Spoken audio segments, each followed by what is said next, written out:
ঈদের ছুটির পর আমরা আশা করছি যে 26শে মার্চ থেকে 7ই এপ্রিল পর্যন্ত যেটি ছুটি থাকবে ওই সময়টাতে অফিস বন্ধ থাকার কারণে আমাদের এই রাজনৈতিক দলগুলোর সাথে যোগাযোগ থাকবে, কিন্তু আলোচনাগুলো আমরা 7 এপ্রিলের পর শুরু করব।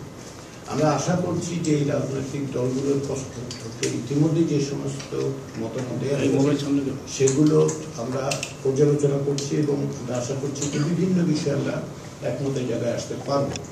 এবং ইতিপূর্বে যে সমস্ত বক্তব্য আমরা রাজনৈতিক দলগুলোর কাছ থেকে শুনেছি তাতে আশাবাদী হওয়ার কারণ যথেষ্ট রয়েছে। আমরা মনে করি যে এই বিষয়ে আমাদের সাথে অনানুষ্ঠানিক আলোচনায় যেসব মতামত পাওয়া গেছে তারা জনসমক্ষে যেগুলো বলেছেন সেগুলোতে আশাবাদী হওয়ার যথেষ্ট পরিমাণে কারণ আছে।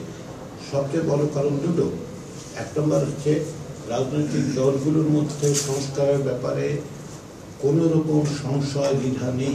রাজনৈতিক দলগুলো চান যে এখনকার এই পরিস্থিতি সেটা থেকে অতিক্রম করার, সেটা থেকে বেরিয়ে আসার পথ হচ্ছে সংস্কার। এটা হচ্ছে এক।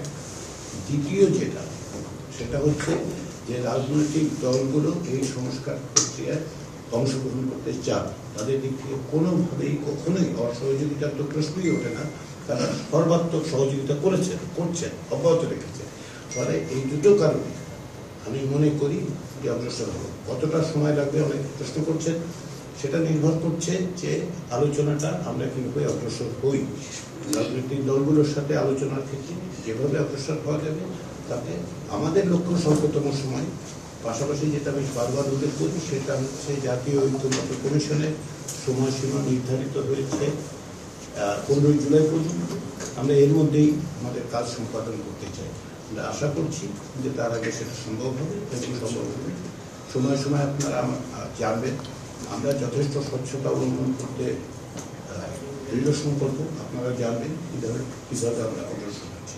সেক্ষেত্রে আবারও আপনাদের সকলের সহযোগিতা প্রয়োজন।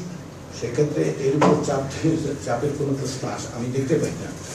রাজনৈতিক দলগুলো তাদের অবস্থান অবশ্যই তারা বলবে, কিন্তু কমিশন হিসেবে আমাদের যে দায়িত্ব সে দায়িত্ব হচ্ছে যে কমিশনগুলো তৈরি হয়েছে সংস্কার তার সুপারিশগুলি তুলে ধরা এবং তারই পরিপ্রেক্ষিতে তাদের সঙ্গে আলোচনা করে সেই প্রক্রিয়াটা চলছে।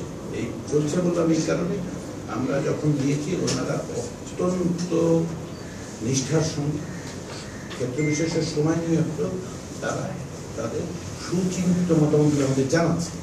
ফলে আমি এই মুহূর্তে চাপের কোনো প্রশ্ন আমি দেখতে পাই না।